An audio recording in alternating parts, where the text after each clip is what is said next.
Good evening, everybody. It's Valerie Ling. I've just got off a conference that was held in Western Australia, Perth. I am in Sydney, so it was online with 160, I believe, was the number of pastoral carers and teachers in the Catholic education system in Western Australia. And I was pretty impressed that they have actually been online in a conference for the whole day and still took the time and effort to make it for the last session. And my session was the last session for the conference. It was on burnout prevention, of course. And I basically said that if I were them, the only thing I would be wanting to do at the end of a conference would be to watch some cheesy movies and have some chocolate. And that might have been the best thing to do for them at that point. Nevertheless, I went ahead with the content that I had as we were going through the material, it occurred to me that I was presenting the 6 R's of my recovery process, and there are always 2 R's that are very difficult for people in a helping profession or in a caring role to do. The first R is actually to rest. Um, big difficulty. And I distinguish rest from sleep. Yeah, sleep is just what you do. Like you're not human if you don't sleep. It's a somewhat automatic process if you've got some good sleep hygiene practices. But rest, you need to be intentional. You could go your whole day, your whole week, your whole year without intentionally resting. And rest is a challenging concept whenever I'm doing work with my clients.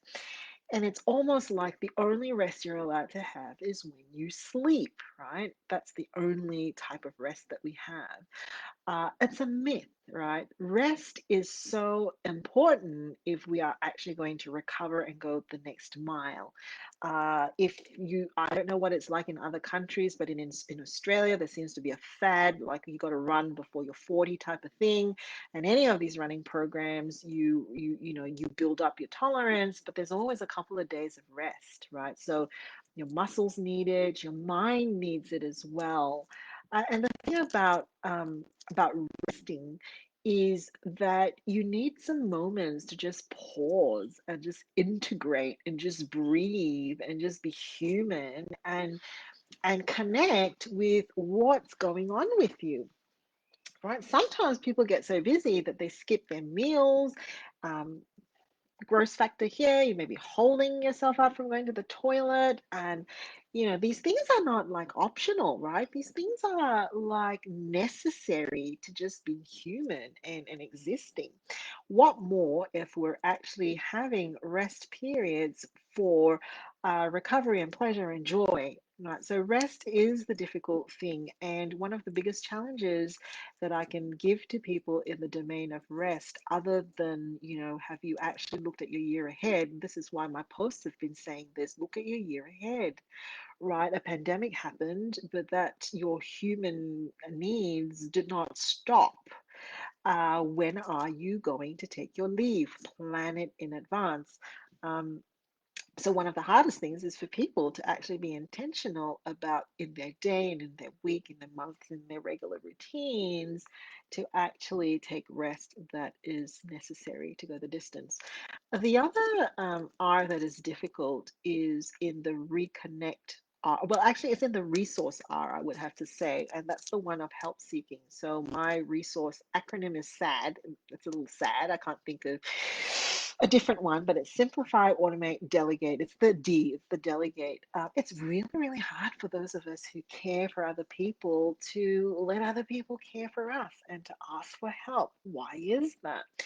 Because most of the time we've come from our own personal stories, whether in our past or with our families, where we've played the role of helping others or being the glue in the relationships, or looking at where the gaps are for what people need. We've been trained and programmed to read other people's needs and not ours. And so, while it is very natural for us to instinctively and intuitively offer up help to others, it is contrary to our whole sense of who we are to ask for it in return. Here's the thing though. When someone does ask you for help, right? Like someone whom you like, you admire, you respect, that you enjoy their company with, when they ask you for help, more often than not, do we not feel a sense of privilege, that feel a sense that we're being trusted with something precious?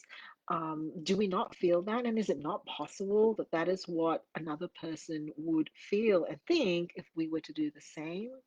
That is often the challenge that is hard for carers or professional carers to do, and that is to intentionally think about what you need and to ask for help in small ways, let alone in big ways, right? So, in small ways, if you need a meal or you need a lift somewhere, or hey, if you're going out getting your groceries, could you please put, the pasta or whatever.